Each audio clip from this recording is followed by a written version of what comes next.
ఐశ్వర్య రండి.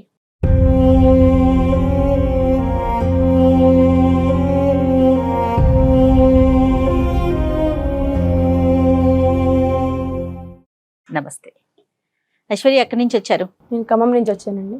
ఓకే, నేను బ్రీఫ్గా మీరు పెట్టిన అంటే మీరు ఏదైతే మాకు ఇన్ఫర్మేషన్ ఇచ్చారో అంతవరకే నేను చెప్పగలిగాను డాక్టర్ గారికి. మీరు స్టార్ట్ చేస్తే ఒకసారి ఆయన వింటారు. నా పేరు ఐశ్వర్య. నేను డిగ్రీ వరకు అక్కడే కంప్లీట్ చేశాను. జాబ్ వచ్చి హైదరాబాద్ ఐటీ సెక్టార్లో వర్క్ చేస్తున్నాను ప్రజెంట్. అసలు నా ప్రాబ్లం ఏంటంటే, ఒక వ్యక్తి 10 సంవత్సరాల నుంచి నేను ప్రేమిస్తున్నా అని చెప్పేసి నాకు టార్చర్ చూపిస్తున్నాడు ప్రతిరోజు. నాకేమో అతనంటే ఇష్టం లేదు. అసలు నేను ఎంత చెప్పినా అర్థం చేసుకుంటలేదు. ఇంకెలా చెప్పాలి నాకు అర్థం కావట్లేదు. 10 years బట్టి ప్రేమ, కాలేజ్ నుంచి ప్రేమ, ఒకే ఊరు. రైట్. అయితే నేను తనకి ఎన్నిసార్లు ఏ విధంగా చెప్పినా తను అర్థం చేసుకుంటలేదు. ఏమంటాడు అంటే ఒక లవర్ ఏం చెయ్యాలో ప్రతిదీ చేసింది. అంటే ఇంప్రెస్ చేయడానికి గిఫ్ట్లు ఇవ్వడము, లేకపోతే మంచిగా బైక్లు వేసుకుని తిరగడము, మంచి డ్రెస్సింగ్ వేసుకోవడము, అలాగే ఎట్లా అంటే మా ఫ్రెండ్స్తో నాకు అంటే వాళ్ళ ఫ్రెండ్స్తో నా ఫ్రెండ్స్తో రిక్వెస్ట్ పెట్టుకోవడము. నాకేమో తన మీద ఎట్లాంటి ఫీలింగే లేదు అసలు. అంటే తనంటే ఇష్టమే లేదు నాకు నీ మీద ఎట్లాంటి ఇష్టం లేదు, నాకు ఇంట్రెస్ట్ లేదు ఈ విషయం మీద అని ఎంత చెప్పినా అర్థం చేసుకుంటలేదు.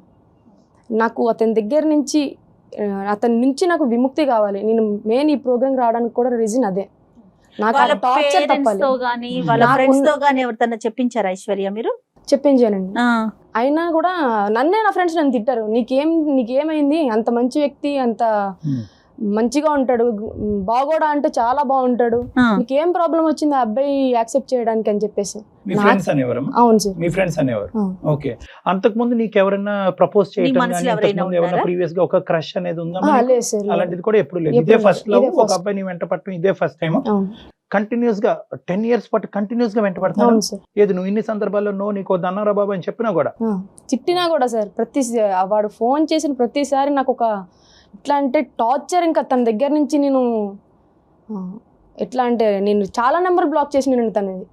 అయినా కూడా కంటిన్యూగా తన దగ్గర నుంచి నాకు కాల్స్ రావడం. ఎప్పుడైనా అంటే పాపం అబ్బాయిని చూస్తే కూడా మనకి బాధ అనిపిస్తుంది. ఈ రోజుల్లో 10 సంవత్సరాల పాటు అంత చిన్న వయసు నుంచి అంత సిన్సియర్ గా ప్రేమించే వాళ్ళని మేము చూడలేదు. ఎందుకంటే చిన్న వయసు ఇది. కానీ అడిగావా, ఏంద్ర బాబు నీకు నాలో నచ్చింది ఏంటి, నీ జీవితం నువ్వు చూసుకోవచ్చు కదా, ఏంటి నాలో ఉన్న గొప్పదనం అడిగావా? నేను నో అని చెప్పినా కూడా వాడు నేను నో చెప్పిన ప్రతిసారి ఇంకా ఇంట్రెస్ట్ చూపిస్తాను నా మీద. ఇంకా ఎట్లా చెప్పాలో నాకు అర్థం కావట్లేదు. వాడి సైడ్ నుంచి ఏమన్నా సైకోయిజం ఉందమ్మా, బ్లాక్ మెయిల్ గానీ అలాంటివి ఏమన్నా? అసలు అట్లాంటిది ఏం లేదు. అలాంటిది ఏం లేదు. సిన్సియర్ గా ఐశ్వర్య నువ్వంటే నాకు లవ్, నువ్వు ఎప్పుడు నాకు ఎస్ చెప్తే అప్పటి వరకు నేను వెయిట్ చేస్తాను అనేటటువంటి ప్రతిపాదనే గానీ ఎప్పుడు కూడా నేను హెరాస్ చేయటం కానీ టార్చర్ పెట్టడం కానీ ఏం లేదు. అట్లాంటిది ఏం లేదు. అంటే నో చెప్పడం అనేది అది మీ ఇష్టం, మీ పర్సనల్ గా మీ మనసుకు నచ్చిన విషయం. కానీ అసలు రీజన్ ఏంటి మీకు అతను నచ్చకపోవటానికి? అబ్బాయి గురించి చాలా ఆలోచించానండి. ఎందుకు తన మీద నాకు ఫీలింగ్ కలగట్లేదు అని ఆలోచించిన విషయం కన్నా ఈ అబ్బాయి మీదే కాదు, ఏ అబ్బాయి మీద నాకు అట్లాంటి ఫీలింగ్ లేదు.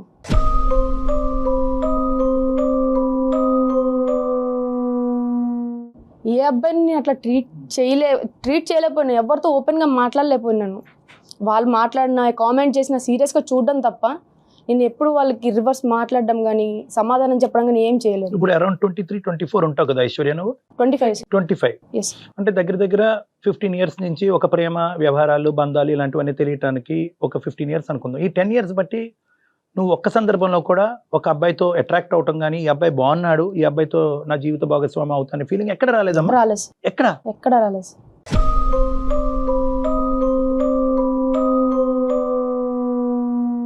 అంటే నేను ఈ అబ్బాయి విషయంలో ఇలా చేస్తానన్నా, లేకపోతే చెప్పినా కదా సార్, ఎవరి మీద నాకు అట్లాంటి ఫీలింగ్ రాలేదు, ఎక్కడ లేదు.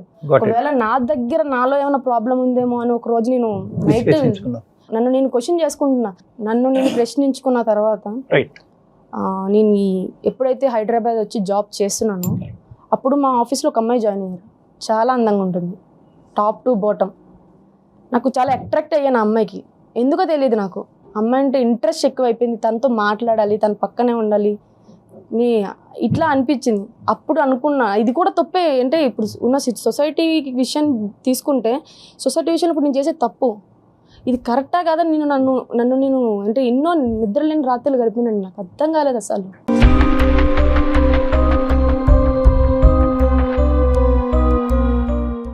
అంటే ఎట్లా చెప్పాలి, అంటే తను సేమ్ జెండర్ కి అట్రాక్ట్ అవుతోంది.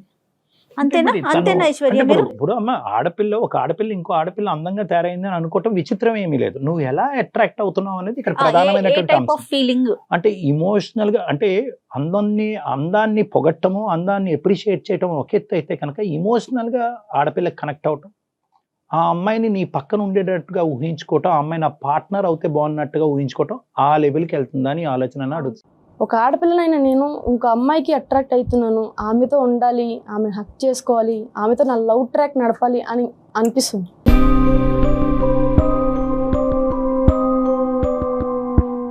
ఎందుకు అలా అనిపిస్తుంది అంటే అది నాలో ప్రాబ్లం. ఈ ఫీలింగ్ ఇది కరెక్టా కాదా అనేది నేను చాలా వెబ్సైట్స్ కానీ ఏమైనా ఉంటుంది అన్నిట్లోనే చెక్ చేసుకున్నాను సార్. చాలా మంది ఉన్నారు. ఈ అమ్మాయి గురించి చెప్పమ్మా. ఇప్పుడు నువ్వు అందంగా కనిపించినటువంటి ఈ అమ్మాయి దగ్గరికి వెళ్ళటం కానీ మాట్లాడటం కానీ నీ యొక్క భావాన్ని ఆవిడకి ఎక్స్ప్రెస్ చేసుకోవటం ఎప్పుడైనా జరిగింది? అంటే నా వైపు నేను ఎంత చేయాలో అంత చేస్తున్నాను, వాళ్ళు ఎట్లా తీసుకుంటున్నారనే నాకు తెలియదు. కానీ నా ఫీలింగ్ అయితే నేను ఎక్స్ప్రెస్ చేయడం అయితే చేస్తున్నాను సార్. చేశారా? చేశాను సార్. ఏది ఈ అమ్మాయికి వెళ్ళి ఐ లైక్ యూ అన్నట్ట? అంటే యాజ్ ఎ ఫ్రెండ్గా ఐ లైక్ యూ అని చెప్పేసి తను కూడా చెప్పింది. నేనైతే నా ఫీలింగ్ నేను ఎలా చెప్పాలో అలాగే చెప్పాను. తను కూడా I like you as a friend అని అందా? అవును సార్. దానికి మించి ఆలోచన మీకు ఉంది అన్నది తనకు తెలియదు, మీరు ఎక్స్ప్రెస్ చేయలేదు. ఇంకా ఎక్స్ప్రెస్ అది ఫ్రెండ్షిప్ కాదు, అది రిలేషన్షిప్ వరకు మీరు ఊహించుకుంటున్నారని మీ లోపల ఉన్న భావం. అవును సార్. ఇప్పుడు చిన్నప్పటి నుంచి నువ్వు ఎదిగినటువంటి చిన్నప్పటి నుంచి పెద్ద మనిషి అయ్యి అలా పెరిగినప్పటి నుంచి కొన్ని పర్సనల్ క్వశ్చన్స్ ఇస్తుంటే చెప్పు, కష్టమైతే నో చెప్పు, నో ప్రాబ్లం. చెప్తాను సార్. అప్పుడు నిన్ను నువ్వు ఎలా ఊహించుకునేదానివి?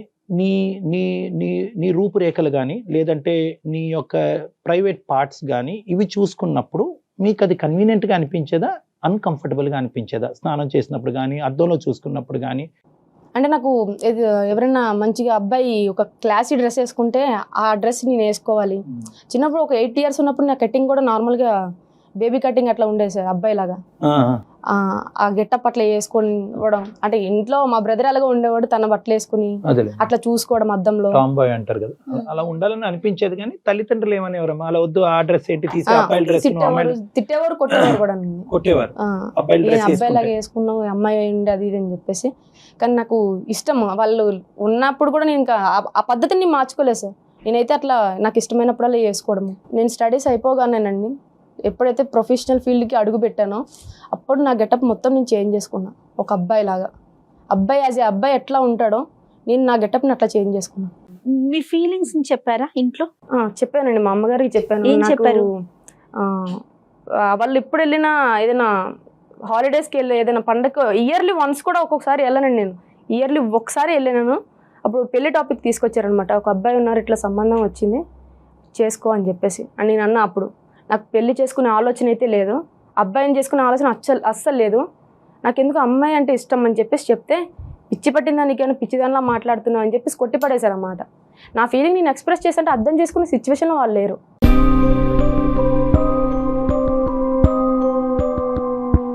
సరే, ఇంతవరకు అర్థమైందని. ఇప్పుడు 2 సందిగ్ధ పరిస్థితులు. నువ్వు వచ్చినటువంటి రీజన్ మేమేమనుకున్నాం అంటే వాస్తవానికి అనవసరంగా, అంటే యూజువల్గా టిపికల్గా జయ గారు నేను చేసేటటువంటి కేసుల్లో ఏంటంటే ఒకడు ఎవడో వెంటబడుతున్నాడు, అరెస్ట్ చేస్తున్నాడు, వాడి నుంచి నాకు విముక్తి కలిగించండి, ఆ కేసు అనుకున్నాం మేము. ఇది అలా లేదు. ఇప్పుడు 2 సమస్యలు తీసుకొచ్చి మాకు పెట్టావు. Correct me if I'm wrong. ఒకటి, ఈ అబ్బాయి ఇలా వెంటపడేటటువంటి జిగురులాగా 10 సంవత్సరాలు పట్టి వెంటపడి నిన్ను బాధ పెట్టి ఆ అబ్బాయి జీవితాన్ని పాడు చేసుకుని శుభ్రంగా ఎంత మంచి అమ్మాయి వచ్చి ఉండేది ఈ పాటికి ఆ అబ్బాయికి, ఇది తెలియకుండా ఇది చెప్పవలసినటువంటి బాధ్యత నీ మీద లేదా? చెప్పావా? సరే, ఆ ఫీలింగ్ నాలో ఉందని నేనే కన్ఫ్యూజన్ లో ఉంది.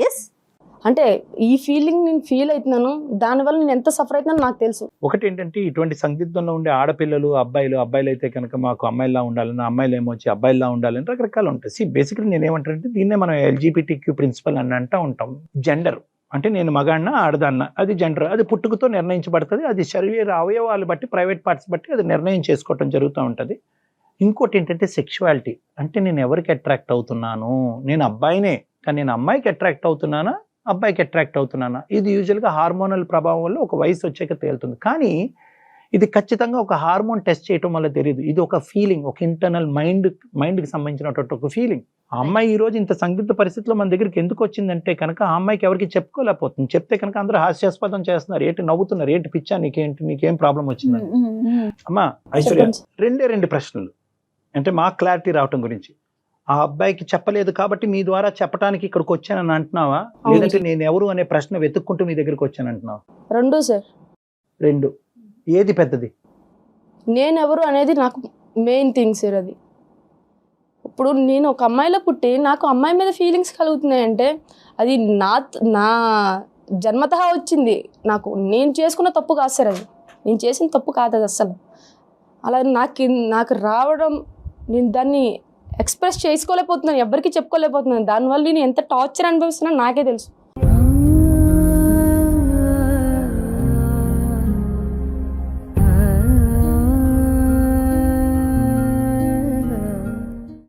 నిద్ర లేని రాత్రులు గడిచినాయి సార్. ఇన్ని రోజులు నేను ఎలా ఉన్నానో నాకు తెలియదు. ఇప్పటికీ ఒంటరిగానే ఉంటున్నాను. ఎవరితో మాట్లాడితే నేను ఎక్కడ ఎలా ఓపెన్ అయిపోతానో, వాళ్ళు నన్ను ఎలా ట్రీట్ చేశారో నాకు తెలియదు. నా ఫ్యామిలీ నన్ను ఒక రకంగా ట్రీట్ చేస్తున్నారు. నేను చెప్పిన విషయం అర్థం చేసుకునే సిచ్యువేషన్లో వాళ్ళు లేరు. అలాంటిది బయట వాళ్ళు నన్ను ఎలా అర్థం చేసుకుంటారు సార్? నా ఫీలింగ్ని ఎలా ఎక్స్ప్రెస్ చేయాలి వాళ్ళకి? 10 సంవత్సరాల నుంచి తిరుగుతున్నాడు వాడికి ఏమని చెప్పాలి సార్? నాకు అసలు చెప్పుకోవడానికి అసలు మాటలే రావట్లేదు సార్. అసలు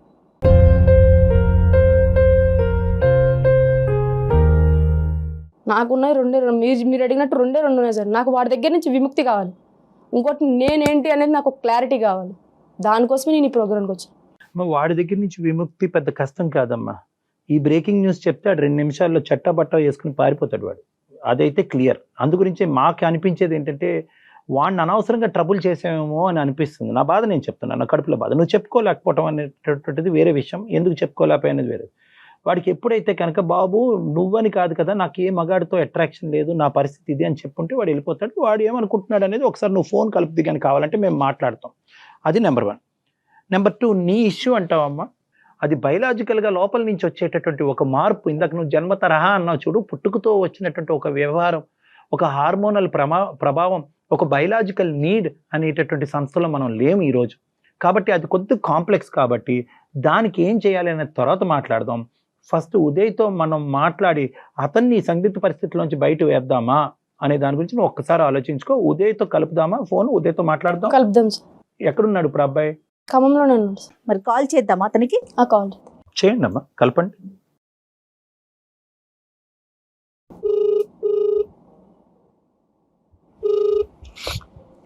హలో ఐషు, నేనే కాల్ చేసింది. చెప్పవే ఐషు, చాలా రోజులకి. ఎక్కడ ఐషు? నేను నీకు ఒక క్లారిటీ ఇద్దామని చెప్పేసి, నీ నుంచి నాకు విముక్తి కావాలని చెప్పేసి సుమన్ టీవీలో వచ్చే అందమైన జీవితం అనే ప్రోగ్రామ్కి వచ్చాను నేను. ఐషు, ఏం మాట్లాడుతున్నావే నువ్వు? జోక్ తర్వాత కానీ ఎక్కడున్నావు చెప్పు. నేను నిజం చెప్తున్నాను, నేను ఇక్కడే ఉన్నాను. డాక్టర్ గారితో నీకు ఒక క్లారిటీ ఇప్పిద్దామని నేను కాల్ చేసిన. డాక్టర్ గారు ఉన్నారు, ఒకసారి డాక్టర్ గారితో మాట్లాడు. ఐషు ఐషు ఐషు, హలో బాబు, ఎవరు పేరు? ఉదయ్. ఉదయ్ సార్ ఉదయం సార్, చెప్పండి సార్. ఎవరు? తమ్ముడు, good morning. Good morning sir. ఎవరు? ఏంటి సంగతులు? చెప్పాలండి, మీరు ఎవరు ఇంతకి? నేను ఒక డాక్టర్ని, నా పక్కన జయ గారు ఉన్నారు, ఒక సీనియర్ యాంకర్ గారు. మేము అందమైన జీవితం అనే కార్యక్రమం నుంచి మాట్లాడుతున్నాము. సార్ నిజమేనా సార్, లేకపోతే అమ్మాయి ఏమన్నా జోక్? లేదు, అమ్మాయి జోక్ వేసినా మాకు అంత ఓపిక లేదులే కానీ. సార్ చెప్పండి సార్. ఇప్పుడు మేము ఒక పని మీద చేసాం నీకు, ఓకే? పని ఇంపార్టెంట్, నేను ఎవరు అన్నది కాదు సార్. చెప్పండి. సో కొద్దిగా సీరియస్ గా ఒక 2 నిమిషాలు ఫ్రీగానే ఉన్నావా? చెప్పండి సార్, ఫ్రీగానే ఉన్నా. ఈ అమ్మాయికి నువ్వు 10 సంవత్సరాలు బట్టి వెంటబడుతున్నావు, కానీ ఆ అమ్మాయికి అటువంటి ఇంట్రెస్ట్ లేదని చెప్పి 100 సార్లు నానా రకాలుగా చెప్పి పోలీస్ స్టేషన్కి తప్ప అందరి ద్వారా నీకు చెప్పించడం జరిగినా కూడా నువ్వు అమ్మాయిని వదలట్లేదంట. ఏంటి నేను అమ్మాయిని అంటే బయట అబ్బాయిలాగా నార్మల్ గా ఏది ఒక నెల ఒక అమ్మాయిని లవ్ చేసినట్టు నేను లవ్ చేస్తే వదిలేవాడిని సార్.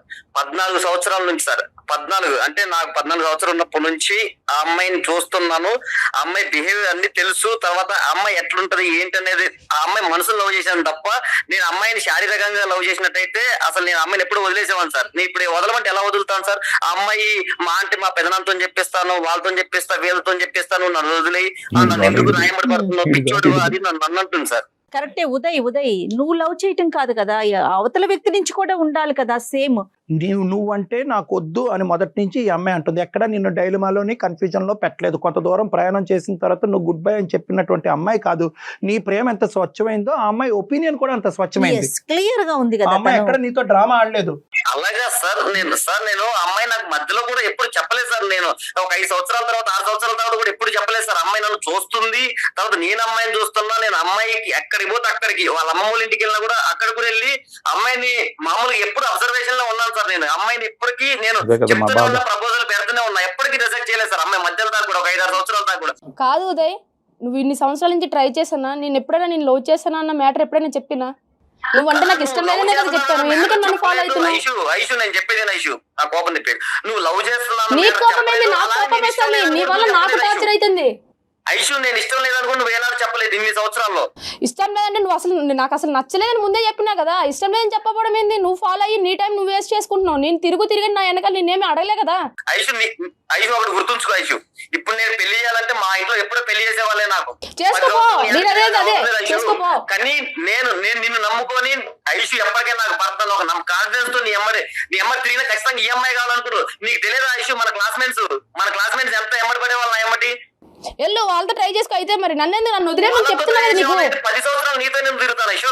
నాకు లేదని చెప్పినప్పుడు నువ్వు వదిలేయాలి కదా. ఎందుకలా నన్ను టార్చర్ చేస్తాను? నీ బాధ ఎక్కువైపోయింది. నా పర్సనల్ నాకు 190 ఉన్నాయి బాధలు. లేదన్న మాట నువ్వు నాకు ఎప్పుడు చెప్పలేదు. నువ్వెందుకు నా ఎంట తిరుగుతున్నావు అని ఏ రోజు కూడా అనలేదు మేడం. ఏమ్మా చెప్పలేదా?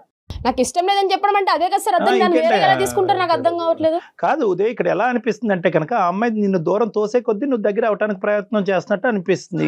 ఈ అమ్మాయి సార్ ఇంకొకటి, ఈ అమ్మాయిలో నాకు బాగా నచ్చేది ఏంటంటే సార్, నేను ఇప్పుడు ఈ అమ్మాయికి లైన్ వేస్తున్నాను సార్. ఈ అమ్మాయి పర్లేదు, ఈ అమ్మాయి పడుకున్నా కూడా మళ్ళీ అర్థం చెప్పి ఈ అమ్మాయి ఏ ర్యాప్ అయితే తిరగదు. నీ ప్రేమ చాలా స్వచ్ఛమైంది, సిన్సియర్ అయినటువంటిది.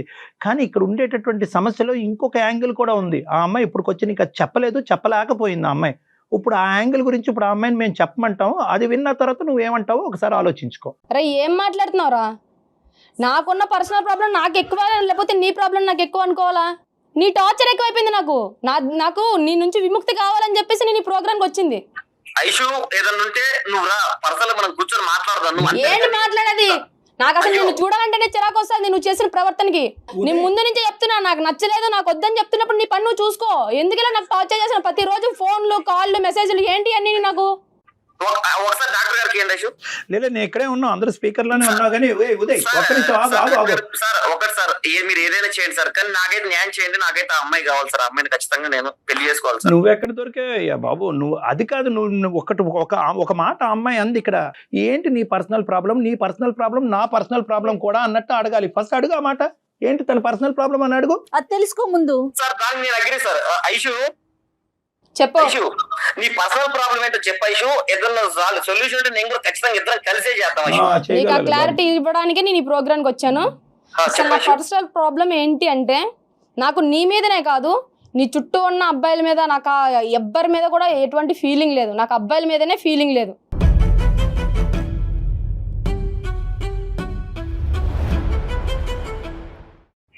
ఐషు నేను నా చెవులో పూలు పెట్టుకుని ఏం లేదు, కామెడీ చేయకు ప్లీజ్. నిజం చెప్పినప్పుడు ఏమయ్య స్వామి, నేను జోక్ చేయట్లేదు. నా ఫీలింగ్ నేను చెప్తున్నాను. నీ ఫీలింగ్ కాదా ఐషు? అదేంటి అసలు అర్థపర్థం లేక నేను మాట్లాడుతున్నా ఐషు. డాక్టర్ గారు నేను చెప్పినా కదండి, నేను చెప్తే నమ్మరు. అందుకని మీరే వాడికి ఒక క్లారిటీ ఇస్తే నాకు ప్రశాంతంగా ఉంటది వాడి దగ్గర నుంచి.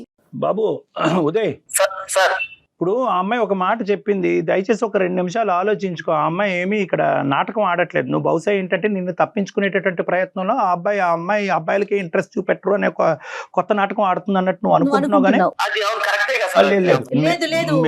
మేము ఈ కాల్ నీతో కలపక ముందే ఆ అమ్మాయితో చాలా డీటెయిల్ గా మాట్లాడాం. ఆ అమ్మాయి చూడు, నిజంగా నిన్ను వదిలించుకోవాలి అనుకుంటే కనుక ఆ అమ్మాయి రకరకాల మార్గాల్లో వెళ్ళి వదిలించుకునేది. ఈ ఒక్క మార్గం అక్కర్లేదు. సింపుల్గా వెళ్ళి షీ టీమ్స్కో పోలీసులకో ఫోన్ చేస్తే కనుక నేను లోపలేస్తారు, 4 నిన్ను కొడతారు, తొందర రకరకాల గొడవలు అయ్యి ఉండేవి. అలాంటి సబ్జెక్ట్ కాదు ఇది. దయచేసి ఇప్పటికైనా నీ కనువిప్పు కలిగి నువ్వు ఒకసారి ఆలోచించుకో, ఊహించుకో, తర్వాత నీ నిర్ణయం ఏంటి అనేది చెప్పాలి నువ్వు మాకు. ఎందుకంటే ఈ అమ్మాయి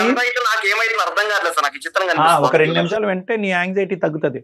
నేనేమంటున్నానంటే ఆ అమ్మాయి ఇప్పటి వరకు ఎప్పుడు కూడా ఒక అబ్బాయికి అట్రాక్ట్ అవ్వలేదు. ఆ అమ్మాయి అట్రాక్ట్ అయినటువంటి పరిస్థితి దాఖలాలు లేవు. అదే కోవలో ఏంటంటే నువ్వు వచ్చి నిన్ను ప్రేమిస్తున్నాను అని చెప్పి ఆ అమ్మాయి వెంటపడ్డావు. నీ ప్రయత్నం 10 సంవత్సరాల కింద నేను 14 సంవత్సరాలు ఉన్నప్పటి నుంచే సార్ మా ఒకసారి ముందు ఆయన చెప్పేది వినవయ్యా.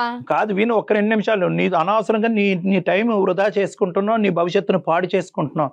ఆ అమ్మాయికి కేవలం ఆడపిల్లల వైపే అట్రాక్షన్ ఉంది, ఆడపిల్లలతోనే స్నేహంగా ఉండాలని అనుకుంటుంది, ఆడపిల్లలతోనే రిలేషన్షిప్ పెట్టుకోవాలని అనుకుంటుంది. అవకాశం ఉంటే ఆడపిల్లని పెళ్లి చేసుకుని ముందుకెళ్లాలనేటటువంటి ప్రయత్నంలో ఆ అమ్మాయి ఉంది. అది తన ఆలోచన శైలి. నీకు అర్థమై ఉంటుంది ఇప్పుడు ఏం చెప్పారు అనేది డాక్టర్ గారు. అది అవుతుందా లేదా?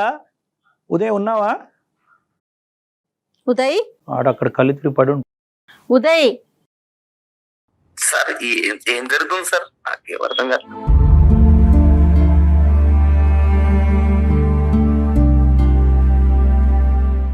ఇది నిజం, ఇది వాస్తవం. ఇది నీకు వినటానికి ఇంత కష్టంగా అనిపించినప్పుడు ఆ అమ్మాయి ఫస్ట్ టైం తన లైఫ్లో ఇది రియలైజ్ అయ్యి ఇందులోంచి నేను ఎలా గట్టెక్కాలి, నేను ఎవరిని అనేటటువంటి రకరకాల ప్రశ్నలు వెతుక్కుంటూ ఈరోజు మా ఎదురుగుంట కూర్చుని ఈ సందిగ్ధ పరిస్థితుల్లో మీరు ఒక సమస్యకి పరిష్కారం చెప్పకపోతే కనుక నేను సూసైడ్ చేసుకుంటాను, కానీ దానికంటే ముందు నా వెంట పడేటటువంటి ఈ అబ్బాయికి అసలైనటువంటి వాస్తవాలు మీ ద్వారా తేల్చుకుని అతని దగ్గర నుంచి నేను దూరం పడితే కనుక ఆ తర్వాత నా సంగతి ఏంటో తేల్చండి అని చెప్తుంది అనమాట. అది ఈ రోజు ఉన్న పరిస్థితి.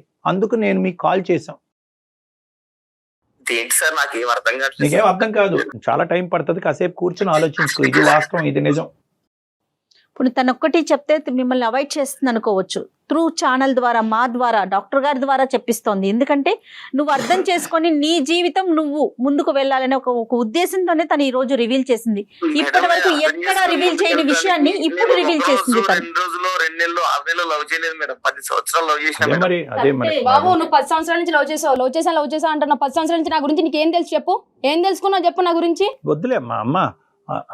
ఐషు ఒక్క నిమిషం. ఇప్పుడు వరకు మాట్లాడింది ఒక పద్ధతి, ఇప్పుడు అబ్బాయి పరిస్థితి కూడా దయచేసి అర్థం చేసుకో. మన అందరం ఇలాగా చెప్తుంటే ఎక్కడ అర్థం చేసుకుంటున్నాడు. ఐషు ఒక్క నిమిషం అమ్మా. కొన్ని ప్రేమలు గుడ్డివమ్మా. అతను నిన్నేం హెరాస్ చేయలేదు, టార్చర్ చేయలేదు, నిన్ను ఇబ్బంది పెట్టలేదు. కేవలం ఏంటంటే పదే పదే అది వ్యక్తపరుచుకున్నాడు, వెయిట్ చేశాడు. ఎప్పటికైనా నువ్వు ఎస్ చెప్తావు అనే ఆస్తి ఇప్పటికీ కూడా వెయిట్ చేస్తున్నాడు. నాకు తెలిసి ఇతనున్న అతని క్యారెక్టర్ ఇంకొక 10 ఏళ్ళైనా వెయిట్ చేస్తాడు ఈ విషయం తెలియకపోతే. నిన్ను వెంట పట్టడం అనేది ఒక పిచ్చితనం అంటావా, పిచ్చి ప్రేమ అంటావా, పక్కన పెడదాం. ఇప్పుడున్న పరిస్థితిని ఎలా డైజెస్ట్ చేసుకుని ఏమంటాడో చూద్దాం ఒకసారి. ఏమంటావు ఉదయ్? సార్ ఐషు నన్ను 10 సంవత్సరాల తర్వాత పిచ్చోని చెప్తా అనుకోలేదు సార్ నేను.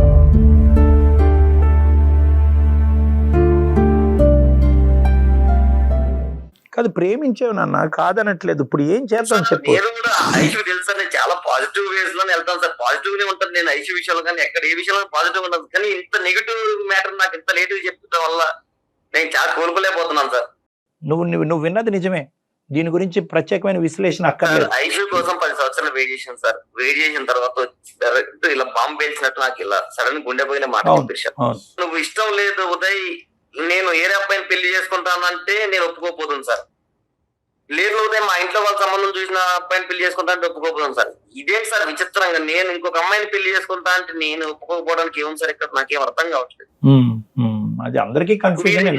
చెప్పండి సార్, నాకు మైండ్ పని చేయట్లేదు, ఏం చేయాలో మీరే చెప్పండి సార్. ఉదయ్ ఇక్కడ ఏంటంటే నాన్న, ఇక్కడ మేము నీకు సానుభూతి చూపెట్టడం తప్ప ఏమీ చేయలేము నాన్న. I'm sorry. ఎందుకంటే నీకు చాలా దారులు కనిపించింది ఇందులోంచి బయటపడటానికి. చాలా రకరకాలుగా అమ్మాయి చెప్పింది, నువ్వు నాకు వద్దు అని చెప్పి అప్పుడే వెళ్ళిపోయి ఉంటే కనుక నీకంటూ ఇంకో మంచి అమ్మాయి దొరుకుండేది. ఉద్యోగరీత్యా ఒక ప్రయత్నం చేసి నీ జీవితంలో నువ్వు సెటిల్ అయ్యి ఉండేవాడు. వాల్యుబుల్, చాలా విలువైనటువంటి 10 years వేస్ట్ అయింది. అది నాకు చాలా బాధగా ఉంది. ఆ బాధ తప్ప నేను ఇంకేమీ చేయలేం.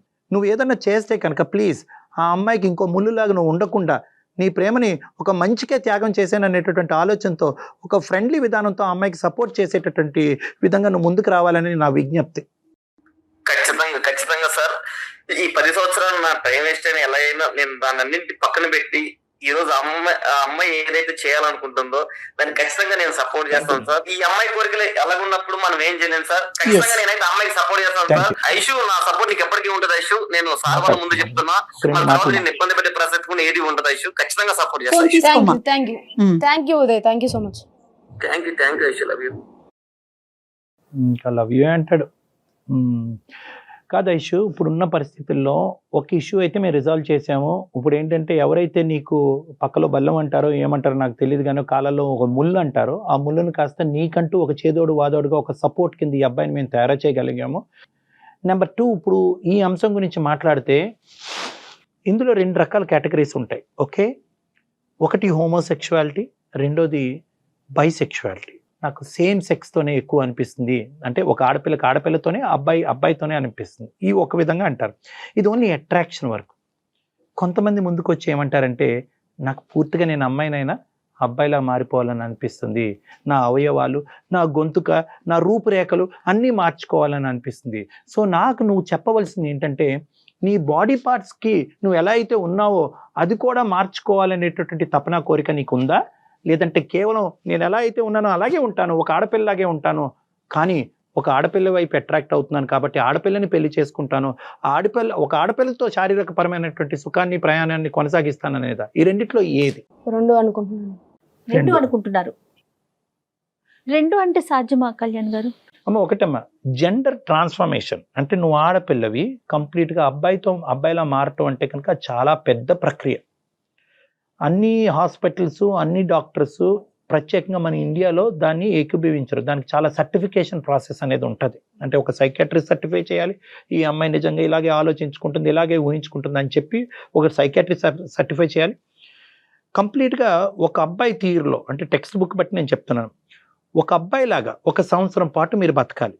అంటే అబ్బాయి బట్టలు వేసుకుని, ఆ అబ్బాయి చేసేటటువంటి షాపింగ్లు చేస్తూ, ఒక అబ్బాయి లాగే ఉంటూ, ఈ విధంగా 1 సంవత్సరం పాటు ప్రయాణం చేసి ఒక అబ్బాయి పాత్రని మీరు పూర్తిగా ఎటువంటి మనోవేదన లేకుండా మీరు ఉండగలుగుతున్నారా లేదా అనేటటువంటిది మీరు నిరూపించుకోగలగాలి.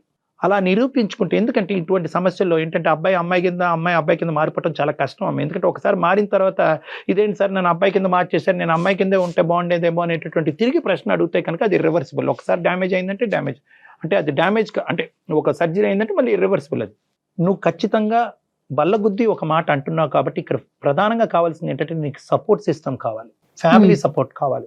వాళ్ళకి అర్థమయ్యేలా చెప్పాలి సార్. మీరే చెప్పాలి వాళ్ళకి అర్థమయ్యేలా.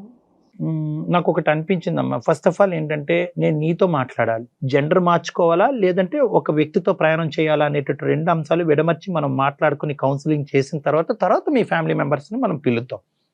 నా దగ్గర పిలిపించుకుంటాను, నేను పిలిపించుకుని, ఇది ఎందుకంటే అంత ఈజీగా అమ్మ మీ అమ్మాయిని చేసుకుంటుందంట, మీ అమ్మాయి అబ్బాయిలో మారుతుందంటే కనుక వాళ్ళు చాలరే బాబు నీకు దండం పెడతాం ఏం చెప్తున్నావు అంటారు. దీన్ని సైంటిఫిక్ బేసిస్ మీద వాళ్ళకి ఎక్స్ప్లెయిన్ చేయవలసినటువంటి అవసరం ఉంది.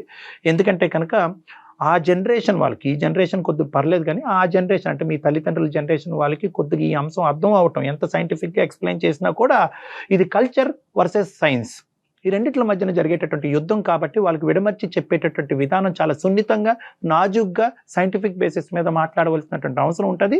ఒకప్పుడు నువ్వు ఇదే పరిస్థితిలో కంటిన్యూ అవుతే కనుక నీ జీవితానికి ఎటువంటి పరిణామాలు వస్తాయి అనేటటువంటిది ఒక అంశము.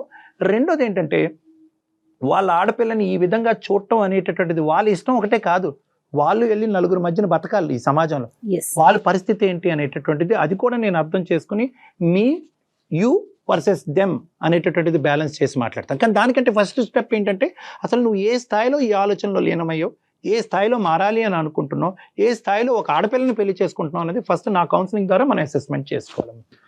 సో మనం పర్సనల్గా ఒకసారి కలుద్దాం తల్లి, ఓకేనా? దానికి అబ్బాయిని కూడా పిలుద్దాం, ఉదయ్ని కూడా పిలుద్దాం. ఉదయ్ కూడా చిన్నప్పటి నుంచి నిన్ను ఎలా చూశాడు, నీ ఆలోచన శైలి ఏంటి, ఎందుకంటే నిన్ను బాగా తెలిసినటువంటి ఒక వ్యక్తి ఈ రోజు ఫ్రెండ్లీగానే నీతో మూవ్ అయ్యి నీకు మోరల్ సపోర్ట్ ఇస్తాననే ఒక మంచి వ్యక్తి ఉన్నాడు కాబట్టి అతని సపోర్ట్ కూడా మనం ఇందులో తీసుకుంటాం. ఓకేనా? ఆల్ ది బెస్ట్ అండి, ధైర్యంగా ఉండండి. నమస్తే. గుడ్ లక్ అమ్మా. Thank you so much Kalyan గారు. రైట్.